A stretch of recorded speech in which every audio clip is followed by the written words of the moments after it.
Hello, Loughborough University Mathematics Education Network. I'm Ollie Lovell, and it's really a pleasure to be with you today to talk to you a little bit about cognitive load theory, practical application. This presentation is going to build on the great, more theoretical presentation in this series by Ouhou Chen. And hopefully, my presentation today is really going to provide you with some perspectives on cognitive load theory from a teacher. So I'm a teacher. I've got a Year 8 class and a Year 12 class, both mathematics. I'm a part-time teacher, and I'm also the author of a book, Cognitive Load Theory in Action, which I wrote under the guidance of John Sweller. So these examples shared today are both from the classroom and also from a lot of John's research. Let's jump straight in. So here's kind of a bit of a list of some of the effects, the cognitive load theory effects that Ouhou spoke about in his presentation. And I'm going to give, as I said, some practical examples of each. Let's start off with the worked example effect. Now, as a teacher, one of the most interesting things for me about cognitive load theory was the worked example effect. And that's because, as teachers, we hear people always talk about worked examples. But as I dove into the literature a little bit, I was really surprised to find out that what I thought was meant by the phrase or the term worked examples, and what most teachers mean when they say worked examples, isn't actually what cognitive load theory means when CLT talks about worked examples. Let me show you what I mean by this. So this is what teachers generally think of when we talk about worked examples. So the teacher models a worked example, and then the students practice a similar problem.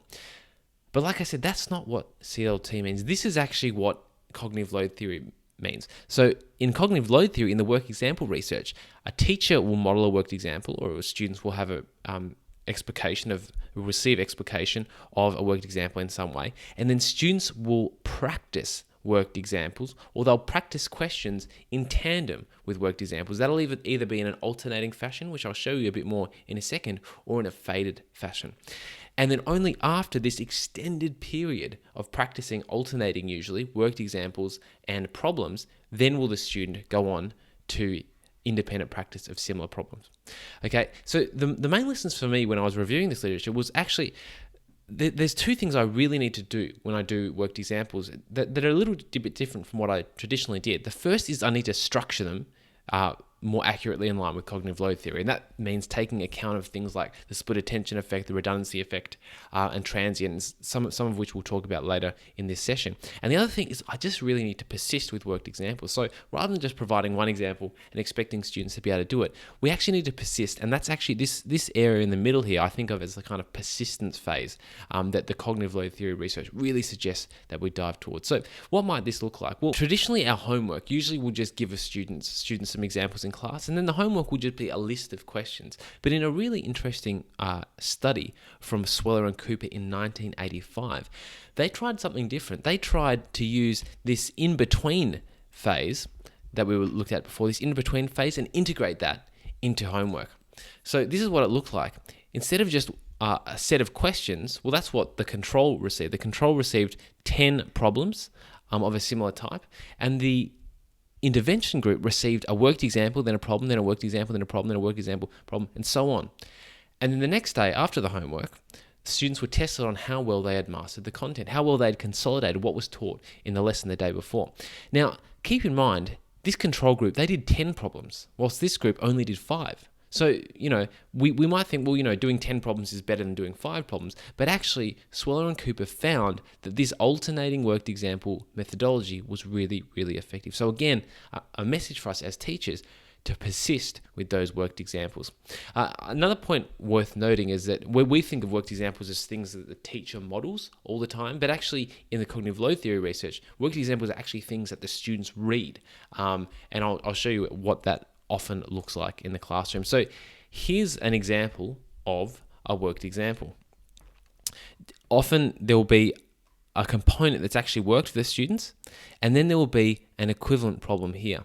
And then, as with the Sweller and Cooper study that I just showed you, the next question will also not just be a question or a problem for students to solve, it will also be another worked example 2, similar problem number 2. And you can see really minimum variation between these problems. The only difference here is that we've got 2x minus 4 equals 10 here for students to solve, and 2x plus 4 equals 10 for students to solve here.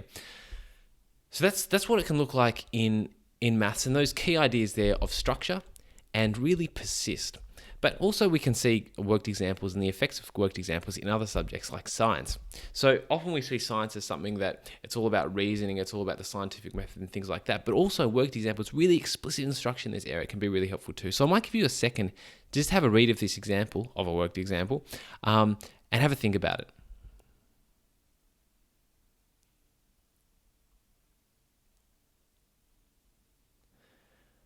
So if you need a bit more time to read, you can kind of pause the video and read on. But as you can see, we've actually provided an example of what it looks like to provide a model for students to provide a model answer. Dylan William really emphasizes the importance of student work samples, but often in science in particular, we just kind of expect students to know how to write and things like that, to write in scientific ways, to correctly refer, as in this example, to the variables required. So worked examples are really helpful in many domains. And in this presentation, I will have a few examples from outside mathematics, particularly in the sciences, because I know that many of you will likely also cross over into a bit of science teaching as well, or have science teaching colleagues. So that's some big ideas around the worked example effect. What about this split attention effect? And remember, I said with worked examples, we need to structure and we need to persist. We've talked a fair bit about the persist, but now we're talking about a few ways to structure things. And both split attention and redundancy are about structuring. So split attention.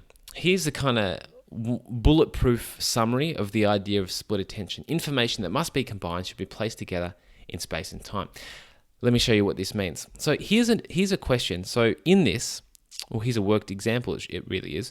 Within this, students are shown how to find the coordinates of n. And they have there, you can see it looks like it's something like the midpoint between here and here. So that's what students are finding.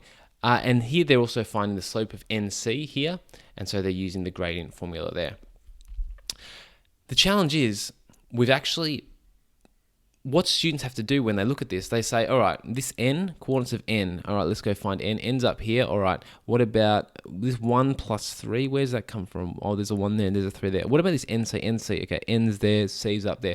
So what we've actually done, we've split their attention between what's down here in this working section and then what's up here in this other section. And so what we can actually do, and what the research on this area has done, is it's integrated this information. So we distinguish between split attention format and then integrated format. And this is what integrated format looks like. It actually just simply places together in space and time the working with the portion that it relates to. So that's one example in linear graphs.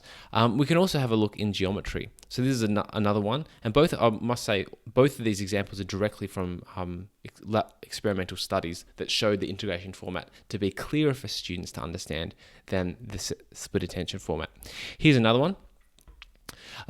So here we can see find EFB. So the students go E or FB, and then we're told that GFB equals 120. So this is the working GFB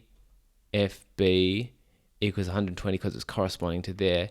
And then EFB must be 60 because it's angles on a straight line. So again, students have to link this up here and link this up here. The integrated format that Sweller and colleagues, so it was actually Sweller, Chandler, Tierney, and Cooper in 1990 did this study. They found that they could just place step 1 here, and it would specifically show students that this is 120 because of the corresponding angles, and this must be 60 because of the angles on a straight line. And you can see integrated format, easier for students to understand. One more interesting example from mathematics. This one is from kinematics, and Sweller and colleagues looked at the way that kinematics questions are often presented, or kinematics worked examples are often presented. So, you might have a question like a train moving from rest reaches a speed of 15 meters per second after 5 seconds. What is the acceleration of the train? And then you have this working here, UVATS, or whatever acronym you kind of like to use out there. Now, for someone who's familiar with kinematics problems, we already know that U is initial velocity, V is final velocity, T is the time. This is the equation we're going to use, and we can manipulate that to find the acceleration. But for a novice, their attention's actually going to be split. They're going to go U. Well, where's U come from? U equals 0 meters. I can't see any 0 in here. V equals 15. Where's the 15? 15 reaches the speed. Okay, so that must be the final velocity. After 5 seconds, t. Okay, t, that makes sense. So that's split. Their attention's split, and they're having to go backwards and forwards.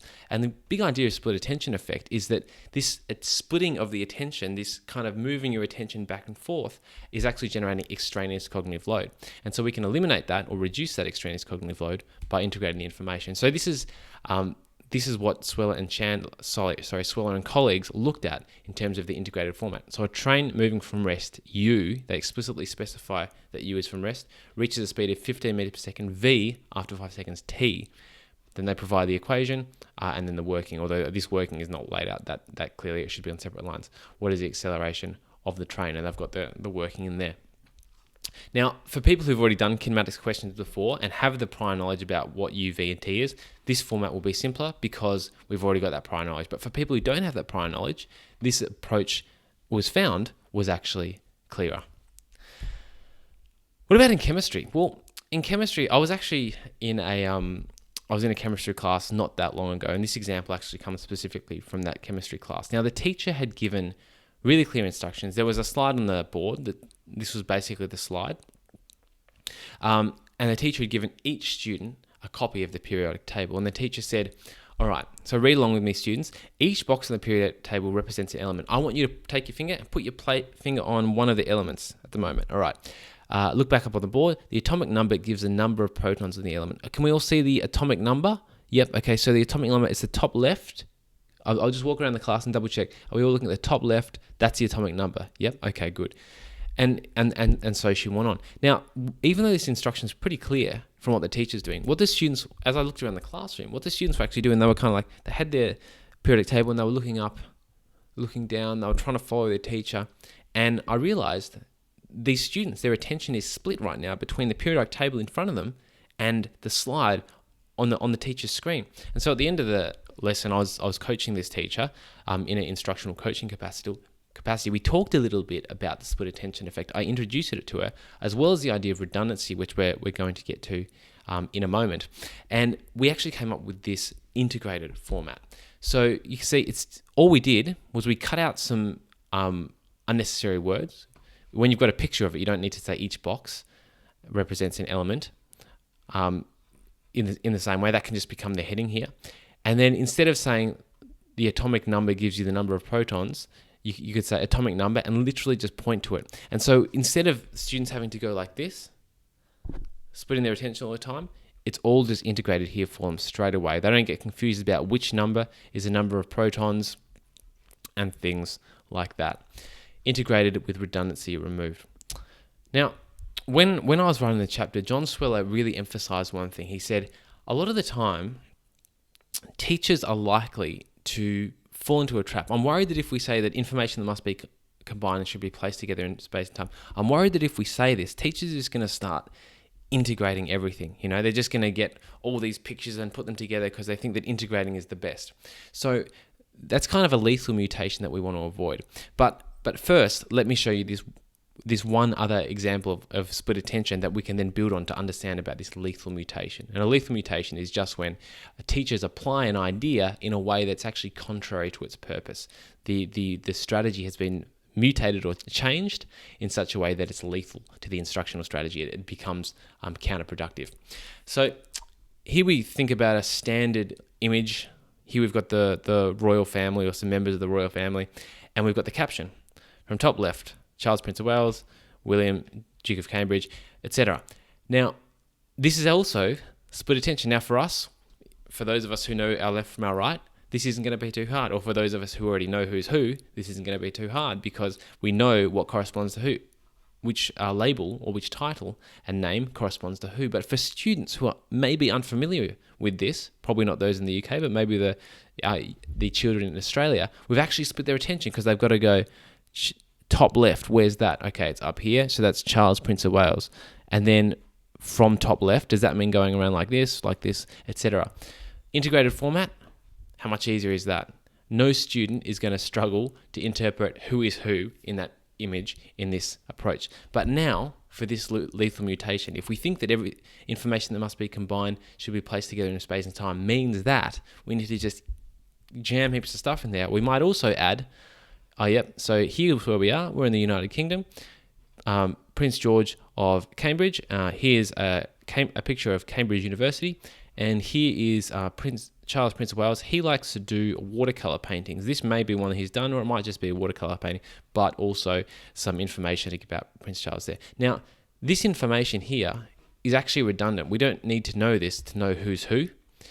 And Sweller emphasised that this information here is really just confusing the student if the learning intention is to link names to characters or to people. This information is redundant, so let's avoid that lethal mutation of just trying to put everything together in the thought that that's going to reduce split attention. Which leads us on, excuse me, very nicely to the idea of the redundancy effect. So here's a kind of a bulletproof definition, which I'll talk about more in a second, of the redundancy effect. Eliminate unnecessary information and do not replicate necessary information. Let me show you what this means. This comes from a study by Bobus, Sweller, and Cooper in 1993. And what we can see here, this was actually a circular folding task that was used in geometry task. And what students were asked to do, they were given a few different variations of these instructions. In one of them, students were given all of this information, and in another, they were given just this information here. And it was actually found that just based upon the images, students were able to do this task. They were able to fold and make a cone, or whatever this shape happened to be down here, out of this circle of paper. And the students who were given the images plus the instructions actually did worse, took longer to do this, because this information was indeed redundant. And what they actually found was that the best version was when they took these instructions and they reduced split attention even more. They simply printed, because you think about, the students had instructions and then they had the circle of paper. So there was actually an element of split attention there. They had to go back and forth from the instructions to the circle of paper.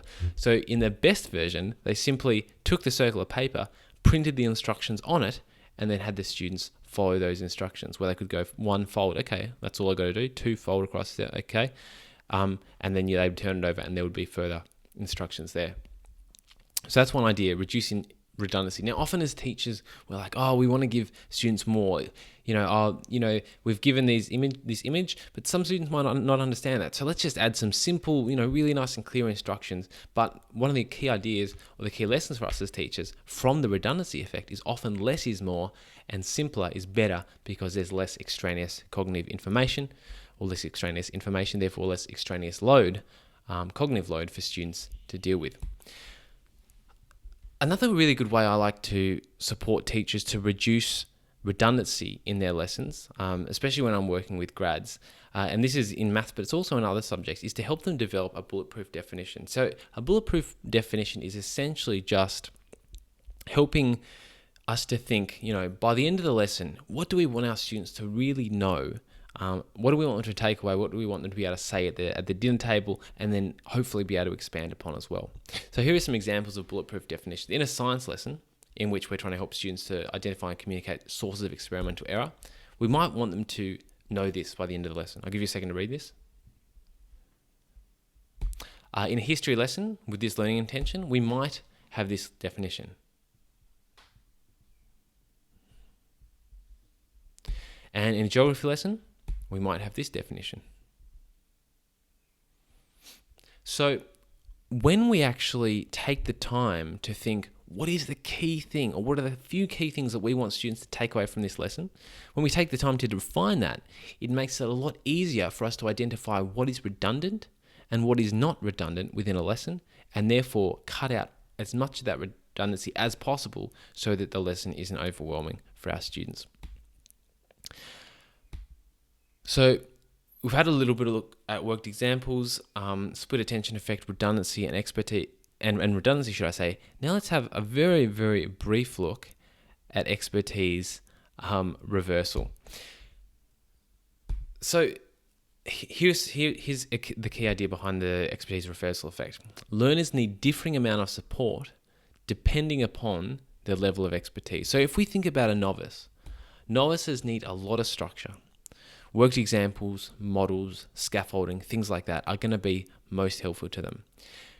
Students at this level and the novice level do benefit a little bit from freedom. So that's a little bit of problem solving, but often that comes after they've had some problem solving or answering of independent questions, but often that comes after a lot of that scaffolded work.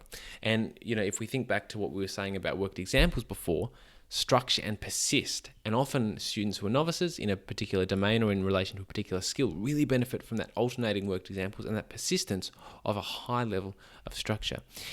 In contrast, an expert, they actually really just want a very small amount of structure because they've already got a lot of background knowledge, they've already got a lot of skills, and what they really need to do and what they really need to practice is putting those skills together in more free, more authentic, and more challenging problem-solving environments. So we really want to see more freedom. So that's problem-solving, inquiry, and open-ended exploration. And this is what we mean by reversal, the kind of proportions of structure to freedom or structure to openness that we need for successful learning at the novice level versus the expertise level. And of course, this is a spectrum. It's not like a stepwise function. It's a spectrum, and these proportions are going to shift over time. Actually reverses. So it's not a question. Often people get into arguments about, should we use worked examples? Should we be using problem solving, explicit instruction, or inquiry, stuff like that? It's not actually the answer to me, and suggested by cognitive load theory, is not. It's not either. It's actually a both and it's a matter more about timing and identifying where our students are at any particular point in time, and then based upon that, giving them opportunity to engage with the kind of practice and the kind of problem solving that's going to be most beneficial to them. Something Ouhou also mentioned in his presentation was the idea of element interactivity. So let's have a look at this now. Now, element interactivity is a key idea because it really is the source of all intrinsic and extraneous load. But what really is element interactivity? Well, element interactivity is basically exactly what it sounds like. How many elements of new information are there in a given task for students to kind of contend with? And how many different ways do those elements interact that students have to get their heads around? Okay, so if we've got a simple task like this, and the task is a blank map with one country shaded, and maybe the label isn't there. We're trying to teach students that this shaded country is called Poland. Well, really, maybe there's two elements and one interaction there. One element is the blank map. One element is the concept of a country called Poland. And the interaction is that the concept of the country called Poland is associated with this black blotch on the map, right? Not a very cognitively demanding task, and one that pretty much students at any level of education, as long as they can talk and probably read the word Poland would help as well, they're going to be able to manage that task. If, on the other hand, we're trying to teach students to identify the latitude and longitude of Poland on this map, there are many, many more interacting elements here. So, for example, firstly, they need to know where Poland is on the map. Then they need to know which of the axes we read the latitude off and which of them we read the longitude off. Then they need to understand how to actually read a number off this, and that they need to trace along here to interpolate a value between these two markers, and then down here as well to maybe interpolate maybe slightly to the left of this 20 degrees east, this value here. So and then they need to know that, latitude, I believe, is reported before longitude, and things like that. So that's a lot for students to take in, and it could be potentially quite overwhelming for them if we tried to cover it in one foul swoop. So that's the idea of element interactivity. But one really important thing for us to be aware of is that element interactivity, whilst it is very related to the actual task that students are dealing with, it's also it's not solely a property of the task. So whilst for pretty much every learner there's going to be more interacting elements here than there are here, the number of interacting elements is going to depend on one key thing, and that key thing is students' prior knowledge. So again, it's the source of all intrinsic and extraneous load, but it depends on both the task and the prior knowledge of the learner. Let me give you an example of this. Here's an image. Imagine, you might even like to do this. I'm going to give you about 5 seconds to look at it. And now I'd like you to write out what you just saw. Okay? Write out what you just saw. Okay, I'm going to show you another image now for about 5 seconds, and then ask you to write out what you just saw. Have a look at this for 5 seconds. And now write out what you just saw. Now, both of these have the same number of quote unquote elements, right? There's one spiral, one stroke, 2 stroke, 3 stroke, 4 stroke. Similarly here, 1 stroke, 2 stroke, 3 stroke, 4 strokes, right? So, arguably this stroke here is potentially even more confusing than what's going on here because there's a bit of curly and cursive stuff going on. But I would hazard a guess that for many of us, except for maybe Ouhou, who can write Chinese and knows what this character actually means, reproducing this character would be quite a lot easier than this one, even though the kind of base level number of elements, interactions between them is quite similar in both cases. And that's because we already have stored in our long-term memory the knowledge that this is the letter K. And therefore, we only have to recognize, it's a K with some curly bits and then this big spiral off the side. Whereas this, the character for new, meaning female in Chinese, we have, if we're just native English speakers, very little to draw upon. So again, element interactivity depends both upon the task and the prior knowledge of the learner. So this is where we sit at the kind of nexus of cognitive load theory and teachers' knowledge of their students and also teachers' intuition. The idea of element interactivity, what we're really trying to do and why it's helpful for teachers is it helps us to see with more accuracy the tasks that we set for students in and through their own eyes. It helps us to say, well, actually, maybe there's more than, about maybe 7 plus or minus 2. If we're thinking about the capacities of working memory, as argued by George Miller, it depends upon whose research you look into it as for the specific numbers. But, ballpark, let's say if we can hold 7 elements of new information in our working memory at any one time, if we can start to see the element interactivity or the number of elements and interactions that we're expecting our students to deal with in relation to a new learning task, we can start to get a much better sense of whether they are likely to be overwhelmed by that, overloaded by that, or potentially bored by it and understimulated. Another example more related to maths of element interactivity is if I were to ask you, as presuming you're a maths teacher, a maths researcher, could you do this question 13 times 102?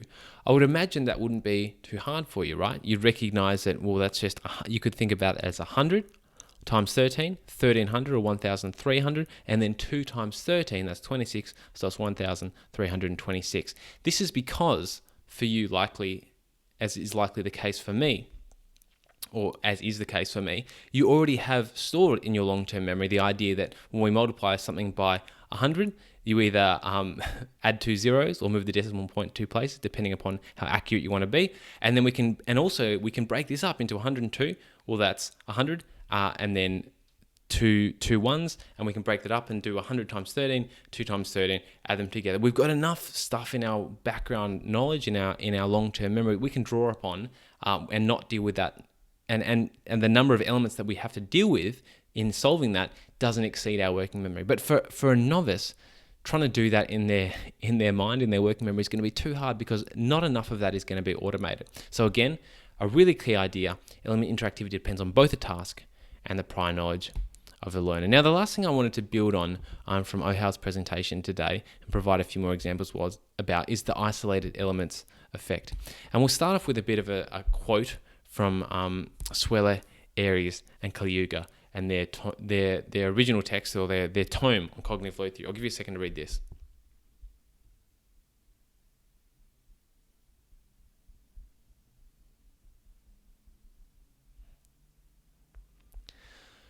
So the idea of isolated elements is basically as follows. If we have a task that has lots of elements, the only way to teach that to students without overwhelming them at any single time point is to actually break that task apart and split it up into its isolated elements or elements that are more isolated. So building upon this example from before, if we think of all a list of potential elements that students are dealing with to report the latitude and longitude of Poland based upon this grid, they need to think about which of the outlines represents Poland. The coordinates set of 2 values, one giving latitude, the other longitude. Latitude is the numbers on the vertical. It's found by tracing horizontal line to the vertical axis. Longitude is red off the x-axis. We trace a line, and we need to make an estimate. And running the final coordinates, latitude is written first and longitude second. So this is so much for students to deal with, right? If a lot of these concepts are new with them. So if we were to apply the isolated elements effect, we could try something like, first, just helping students know where Poland is. That might be a good first task. We could talk to them a little bit about the idea of latitude and longitude, but then crucially, probably the easiest way to deal with this would be to just deal with latitude first. So I could go, all right, so I'm going to put my finger on a country, and I want you to tell me roughly the latitude of this country. All right, I'm looking at this country here. What's the latitude of this country? Mini whiteboards are something students read off. 45 degrees north. All right, what about this country here? Notice I'm not even mentioning the names. The names are irrelevant. Right now, we're just focusing on the isolated element of the latitude. And they say, oh, that's about 35 north. Interesting. What about this country here? Some of you might recognize this. What about this country here? And they'll say, or right in the mini whiteboard, 55 north. So you can see we're actually familiarizing them with this idea of latitude without actually overwhelming them by introducing longitude, the names of many, many different countries and things like that. So this is the key idea behind that isolated elements effect, and the idea which I like to call, because I think it's a bit more simple, it communicates the idea of segmentation. Another example of this is this is actually an idea from Craig Barton, who I'm sure very many educators in the UK are familiar with. Craig's fantastic work and his great podcast, the Mr. Barton Maths podcast. But say we're trying to help students learn how to solve this algebra problem, right? Multi-step algebra problem. We could do the following working. And, that might be the working that someone in a higher grade would do. And when I say a higher grade, I mean a higher grade in relation to the grade in which you would first learn this. Now, Craig's big idea here is that as experts, as teachers who are likely familiar with how to do this type of algebra, doing the working is actually quite trivial, can often be quite trivial for us. And that can mean that when we're instructing students, it's hard for us to see what's actually going on for them, like how complex it is for them, how much they're having to deal with. And so Craig's invented, as far as I'm aware, he invented and promotes this idea of write a line, leave a line, as a way to kind of overcome the curse of knowledge that we as teachers or experts often fall into. So as a way to uncover what else needs to happen within such a question, Craig suggests we do our working, but instead of just doing it on consecutive lines, we actually leave a line. This is quite a simple example, but it would likely be useful and helpful for more complex problems as well.